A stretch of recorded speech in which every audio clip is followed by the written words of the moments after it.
Et salut à tous, bienvenue sur Salto Arrière, ici Roman, toujours en direct de Miami. Et regardez un peu ce que je viens de trouver. Donc voilà, ça se fait de plus en plus dans les villes, en France aussi, là je suis aux États-Unis, ça se fait pas mal apparemment. Ça se fait beaucoup en France aussi, il commence à avoir des infrastructures pour faire un peu de muscu. Donc il y a pas mal, c'est pas mal squatté par des gens qui font du street workout notamment. Voilà, ce qu'il faut simplement c'est avoir quelques barres. Donc mettez la pression sur vos mérites pour qu'ils vous donnent ça. Et dans cette courte vidéo, je voulais revenir un peu sur comment passer votre première traction. Je sais qu'il y en a qui sont restés bloqués, j'ai fait un tuto là-dessus. Mais voilà, je trouvais que c'était important d'y revenir un peu dessus. Surtout quand vous avez des choses comme ça, vous pouvez très facilement travailler un peu mieux votre traction. Ne bougez pas, je vais vous montrer comment on va faire ça. Donc je vais poser la caméra par ici. Donc ce qu'on avait vu, alors je sais pas si on verra bien, clac ici. Ce qu'on avait vu pour la traction, pour la débuter, un truc très simple que vous pouvez faire, je vous avais expliqué que c'était vraiment un mouvement de tirer. Enfin un mouvement voilà, de traction logiquement. Et donc que vous pouvez prendre tout simplement un poids, vous mettre comme ceci, et simplement tirer. Donc c'est assez simple et ça vous permet d'avoir une idée du mouvement. Une autre chose que vous pouvez faire, et ça se fait justement grâce à cette barre un peu située assez bas, vous pouvez aussi le faire chez vous si vous avez une chaise. Ça va être en fait de vous mettre comme ceci.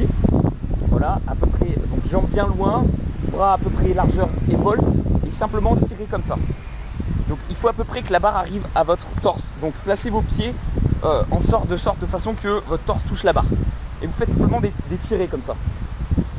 Hop, vous essayez de baisser un peu. Et plus la barre sera basse, plus ça sera difficile. Hop, donc c'est un bon mouvement, c'est très intéressant parce qu'en fait c'est plus facile que la traction, mais ça reste quand même assez dur, ça reste assez intéressant quand même. Donc voilà, n'hésitez pas, si vous avez une chose comme ça ou si vous avez tout simplement une chaise, vous pouvez vous entraîner à faire quelques tractions comme ça.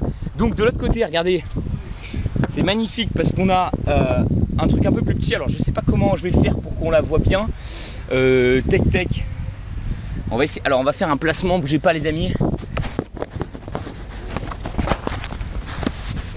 Aïe aïe aïe. Bon, j'espère que ça donnera bien.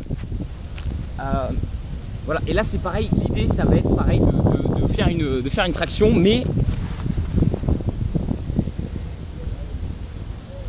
donc là pareil, ça va être l'idée de faire une traction, mais cette fois-ci c'est plus bas et donc c'est un petit peu plus dur.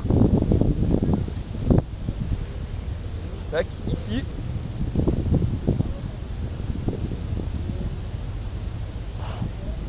Voilà, donc tout simplement avec ça vous pouvez très facilement travailler votre traction. Donc l'idée c'est, vous l'avez compris, c'est de descendre de plus en plus pour rendre la chose un peu plus difficile. Et une fois que vous arrivez, disons, à faire une dizaine de répétitions comme ça facilement, alors normalement vous devriez être à peu près prêt pour la traction. Ces petites barres sont magnifiques, vous pouvez en faire ici par exemple des tractions. Donc hop, en gardant les jambes pliées, vous pouvez vous amuser si vous entraînez un peu à faire des simultanés. Donc je suis ici. Hop. Ouf. Putain, il n'est pas passé facilement celui-là. Et évidemment, une dernière chose que vous pouvez pratiquer, c'est les L-sit. Ici. Voilà, j'espère que cette vidéo vous a plu. C'était Roman. N'hésitez pas si vous avez d'autres questions sur la muscu, surtout niveau débutant. Je ne suis pas un pro, mais voilà, je peux donner quelques conseils sur certaines choses. Et puis en vous souhaitant beaucoup de courage pour passer cette première traction. Ciao.